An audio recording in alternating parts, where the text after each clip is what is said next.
औज़ बिल्लाहि मिनश शैतानिर रजीम बिस्मिल्लाहिर्रहमानिर रहीम। मैं हकीम मलिक मोहम्मद यूसुफ भट्टी, Qadian clinic, Abdullah town, पिपली बार road, Dipalpur, उकाड़ा से मुखातब हूँ और उम्मीद करता हूँ कि आप तमाम अहबाब खैरियत से होंगे। मेरी तरफ से आप तमाम अहबाब को अस्सलाम वालेकुम। आज बात होगी अगलाम, मर्ज़ अगलाम के बारे में कि वो अगलाम क्या है। लेकिन सबसे पहले मेरी आप तमाम हज़रात से गुजारिश है कि आप मेरे चैनल को सब्सक्राइब करें, लाइक भी करें और शेयर भी कर दें, ताकि मेरी हर आने वाली नई वीडियो, नया नुस्खा और नई तिब्बी मशवरा आप तक जल्द पहुंच सके। दोस्तों, अगलाम एक ऐसी मर्ज़ है जो नामुराद मर्ज़ है।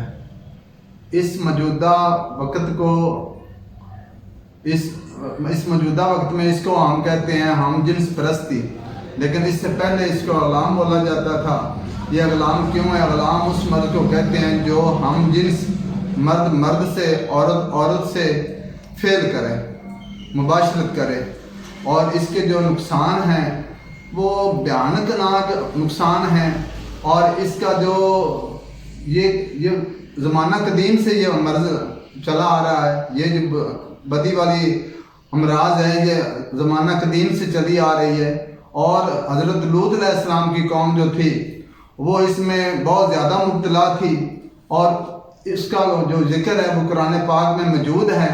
और अल्लाह ने उनको जो सज़ा दी, जब हज़रत लूत अलैहिस्सलाम की तबलीग करने पे वो कौम बाज ना आई, तो उन्होंने अपने अल्लाह के हुजूर दुआ की कि अल्लाह ये कौम अब मुझसे बढ़ गई है, इसका जो अंजाम है वो आप खुद ही करें। अल्लाह ने अपने हुक्म इलाही से उस कौम का जो बस्ती थी उसको पलट कर रख दिया, उल्ट कर दिया, उसको तबाह कर दिया। ऊपर से उनको नोकदार कैंकरे, नोकदार पत्थरों की बारिश करके उस कौम को तबाह और बर्बाद कर दिया।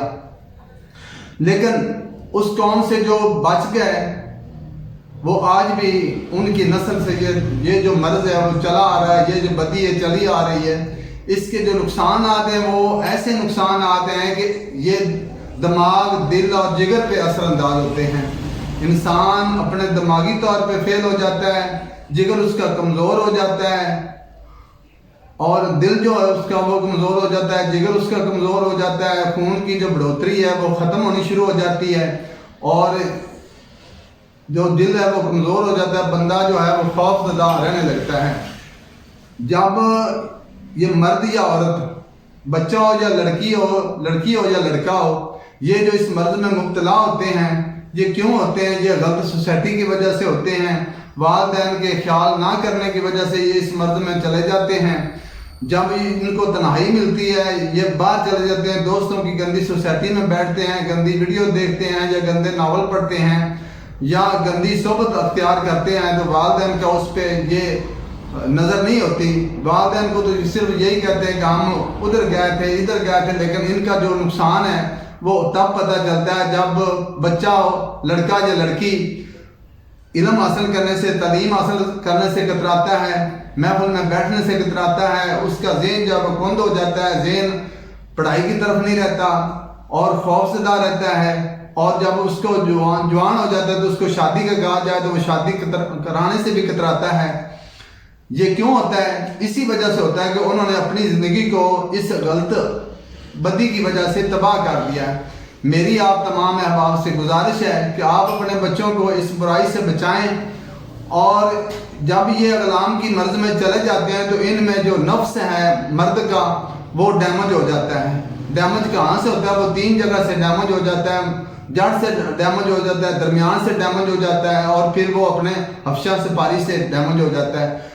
जो इससे ऊपर जाती है बात, तो फिर वो कौन सी मर्ज़ में मुब्तला होते हैं? वो सुजाक में मुब्तला हो जाते हैं, आदशत उनको हो जाती है और वो ज़ोफ़े-बा के शिकार हो जाते हैं। ठीक, इसके बाद जब इससे भी मर्ज़ बढ़ती है तो वो बिल्कुल ही नकारा हो जाते हैं और अपने आप को वो नशावर चीज़ों पे लगा लेते हैं, नशा करना शुरू कर देते हैं, या उसके अलावा वो और गलत कदम उठाना शुरू कर देते हैं। तो इन तमाम अमराज से बचने के लिए इनको अपने कंट्रोल में रहना चाहिए, बच्चों की इस्लाह करनी चाहिए, बच्चों को नमाज रोज़े की तलकीन करनी चाहिए, बच्चों को घर से ज़्यादा बाहर नहीं निकलना चाहिए और ना निकलने देना चाहिए, کیونکہ ان کی ہر سوسائٹی پہ، ان کے ہر بیٹھن اٹھن پہ والدین کو نظر رکھنی چاہیے۔ یہ اس کے علاوہ میرے دواخانہ پہ الحمدللہ میرے پاس ان اغلام بازوں کا علاج ہے جو بالکل ختم ہو جاتے ہیں، جن کا نفس کام نہیں کرتا اور وہ اپنے آپ کو مرد کا لانے کے لائق نہیں رہتے، تو وہ ان کے لیے ہم یہ طلاع دیتے ہیں۔ اس طلاع کے جو فوائد ہیں، وہ نسیں جو بالکل ختم ہو جاتی ہیں، یہ ان کو دوبارہ زندہ کرتا ہے، اور جن کے اعصاب بالکل ختم ہو جاتے ہیں، یہ اعصاب کو طاقت دیتا ہے۔ اس کے علاوہ یہ ہمارے پاس دوائی ہے، یہ دوائی دیتے ہیں جب یہ اغلام کی وجہ سے بالکل نکارہ ہو جاتے ہیں تو ان کی طاقت کو دوبارہ بحال کرنے کے لیے ہم یہ دوائی دیتے ہیں۔ یہ صفوف کی شکل میں بھی ہے اور اس کو کیپسول میں بھی بھر کے دیا جاتا ہے، اس کی مجون بھی بنائی جاتی ہے۔ یہ دوائی ہمارے پاس موجود ہے۔ آپ تمام احباب میں سے کوئی، آپ کا رشتہ دار، آپ کی فیملی میں سے یا آپ کے دوست احباب میں سے کوئی بھی اس مرض میں مبتلا ہے تو وہ ہم سے رابطہ کرے۔ ہمارے جو آپ اسکرین پہ میرا نمبر دیکھ رہے ہیں، اس نمبر پہ آپ رابطہ کریں۔ آپ پاکستان کے اندر ہیں یا پاکستان سے باہر ہیں۔ اس کے علاوہ جو بھی دنیا کے کسی بھی کونے میں آپ رہائش پذیر ہیں، آپ ہم سے رابطہ کر سکتے ہیں، اور ہماری جو دوائی ہے آپ کو انشاءاللہ تعالیٰ بذریعہ ڈاک ارسال کی جائے گی۔ اور جو حضرات پاکستان کے اندر ہیں اور بالمشافہ مجھ سے ملنا چاہتے ہیں تو وہ بھی مجھ سے مل سکتے ہیں۔ میرے دواخانہ کا جو ایڈریس ہے وہ قادریہ دواخانہ پپلی پار روڈ، دیپال پور، اکاڑا۔